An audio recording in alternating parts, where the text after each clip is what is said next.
We are in 2001 on this island of Mediterranean at this location. Archaeologists discover a tomb. Very ancient human they find there. Remains of Hampierre, some shells, a flint, and then a few tens of centimeters appear. Bone of a small animal. I gallop like one crazy. I arrive and I see the guys who was starting to pick up waters, who didn't understand the importance of what he found. I stopped everything because I know that when placing a complete animal in a grave, this discovery has meaning.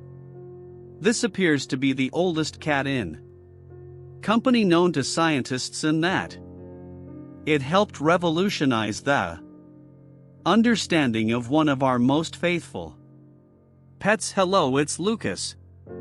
Cats like this you have maybe one at your place, and recently I wondered how we got by of a wild and solitary feline like this one, for example, to this companion who shares millions of homes with us throughout the world. This story tells you.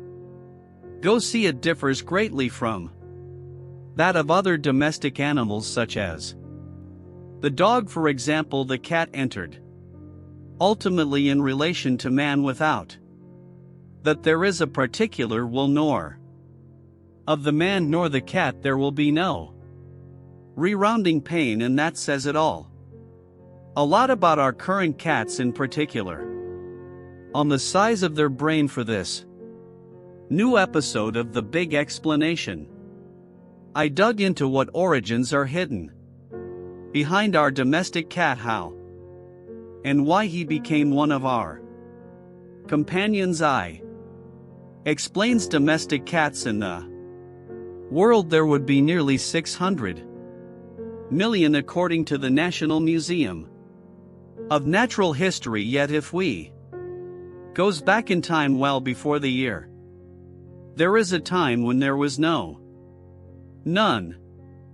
The beginning of this story is a long time remained a mystery. Our cat breeds, do they come from ancestors different, or from a single ancestor, and therefore which in nature indeed there are dozens of species of small felines and even cats. Wild, which is closest to the domestic cats. There are, for example, the horned cat in Central Asia, the cat forester in Europe, the gloved cat, Middle East and North Africa, or still the African wild cat. Sub-Saharan. It is only in 2009 that genetic studies show that domestic cats all go down of one and the same wild cat, the cat gloved. It's a cat like we dream of, but more slender, bigger, more powerful than our domestic cats, or that most of our domestic cats. It is a species that still lives today in nature, living so in this area in the wild. It is he who will give birth to all domestic cats, and that started it. There is very for a long time. We are around MO 3500 BC in northern China. From this time cats live near humans. The dog was the animal servant of the hunters. I have added that the cat was the animal farmer's servant. Let's go back around MO 3700. We are at thousands of kilometers from China. In ancient Egyptian, cats are notably buried in the princely cemetery of the city of Hierakonpolis. Here also, cats will share the life of different Egyptian companies, and this domestication of which we have traces in the famous Egyptian cities. In there we find cat mummies, so we see clearly that the cat had a status very particular. They are sold at pilgrims, in fact. So we raise cats, we massacre them in such a way horrible and without any respect for animals. We make mummies for them. Sell to pilgrims. Let's still 5,000 years before that, around minus 8,800 this times on the island of Chypre. The cats are present in villages in Cyprus. It is an island that has emerged from the depths of oceans. There are no ancestors of the cat.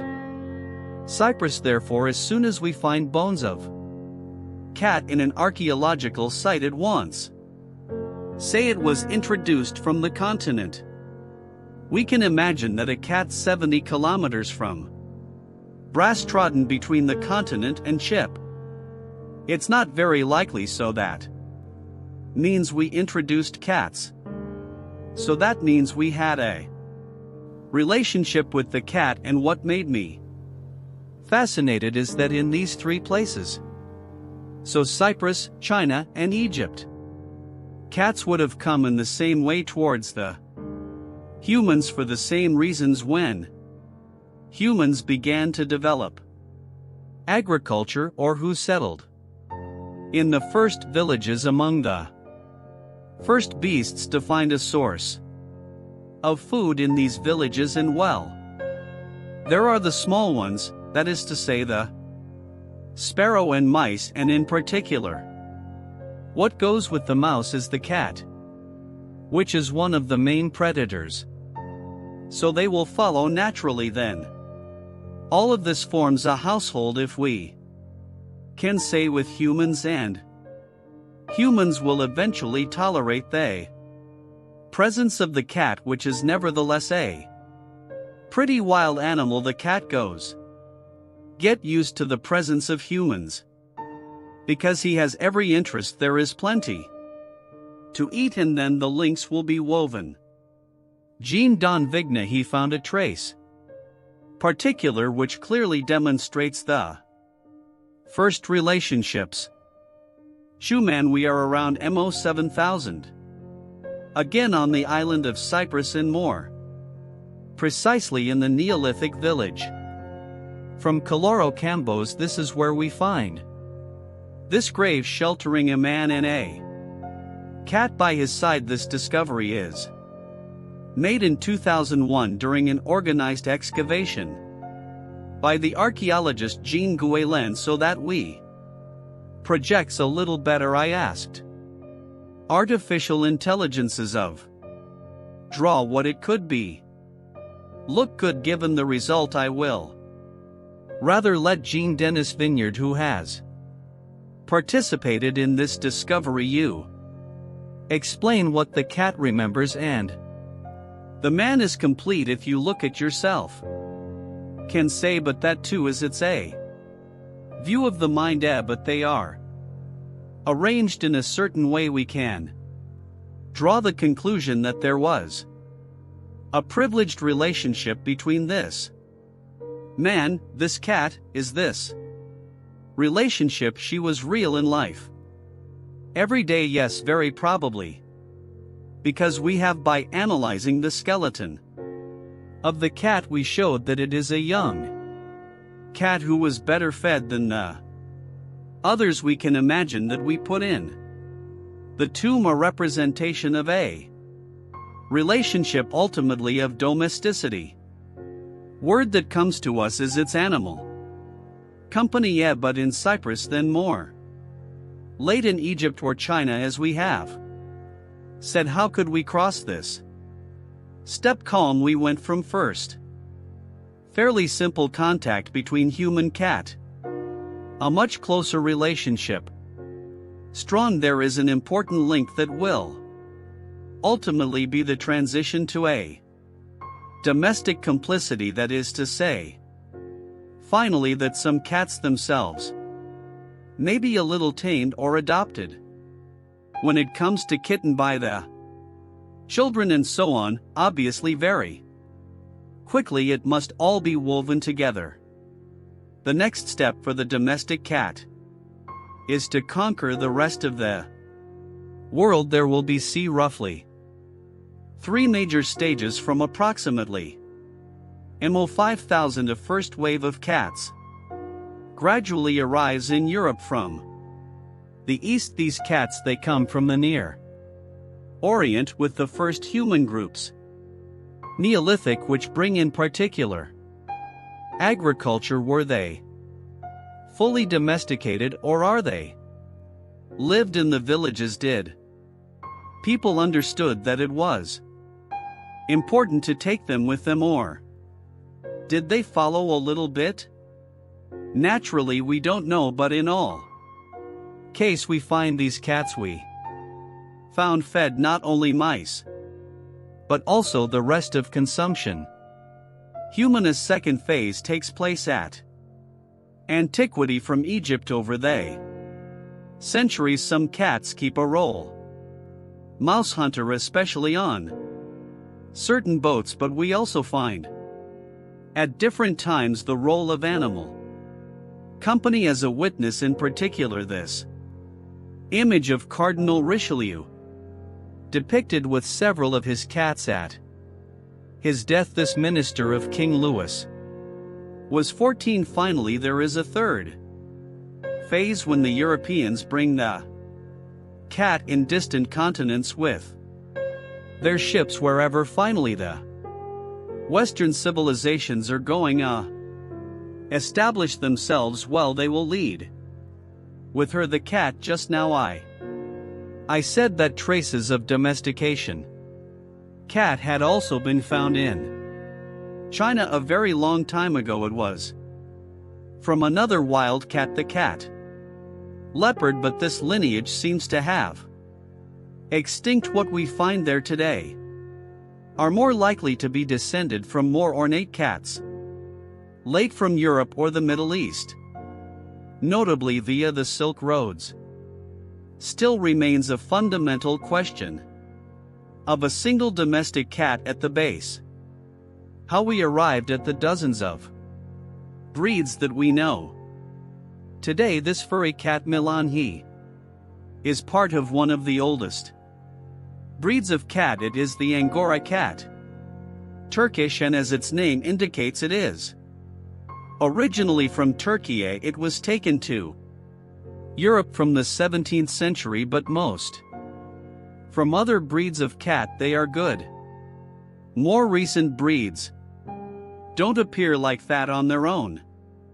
It's humans who created them by making crossings and having fun with in a certain way, and in fact it dates from the end of the 19th and during the 20th century. For example, the first standard of the European cat breed goes back only in 1925. This breed was created from cats that were present on the continent of other races, are obtained by crossing cats domestic with other species of wild feline. This is the case of the cat current Bengal. He comes from a cross between the domestic cat and the leopard cat. Some of these hybrids, like the Savan, are also prohibited in some countries, like I told you, explained in this video today.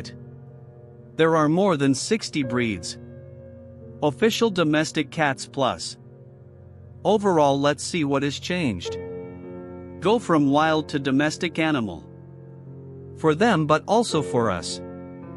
This domestication, we can say that it brought benefits to humans, particularly the hunting of animals such as stories or emotional ties. According to Jean-Denis Vig, this also allowed the descendants of Chag Glove to prosper much more than they could have done naturally, but that has also changed. Gives it to other animals. Continue to feed on birds and then of a certain number of species, even of reptiles, a number of species which are endangered, and for which puts quite a bit of pressure. Harmful for biodiversity. Domestication, it also transformed the shawl itself, even if at first glance it is not necessarily easy to see some differences they have. abundance of food available. So in a way they lose a certain number of skills, and we see it very well. Besides the volume of the brain from the start of the domestication, it is reduced. They have more the need to focus on a extremely difficult hunt. There is no that the modification of the coat or the size, and there are behaviors new to cats in 2019. Scientists from the University of Helsinki.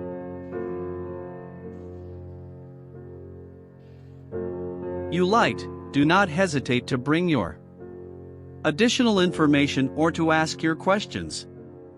Comment here is a little bonus. It is an additional comparison between the domestication of cats and that of dogs. Don compares, for example, the great diversity of dog breeds by compared to the ancestor, the wolf. It is immense between the Chihuahuas and then the dogs and Ceteraean in cats when ago. Not even such a strong diversity, because that there is this finally this least biological plasticity, but also this fact that we never selected a cat for do not bite, while dogs are select them so as not to bite a cat who would have one of the teeth as few developed as a Chihuahua. Well, he couldn't catch a mouse, could not consume them, he could not feed outside of man. One big thanks to Jean Deneen for the exciting stories he told me. For more video you can subscribe to Brute on our channel. For example, you can find the great explanation about Savannah cat, and we'll see you next week for a new episode.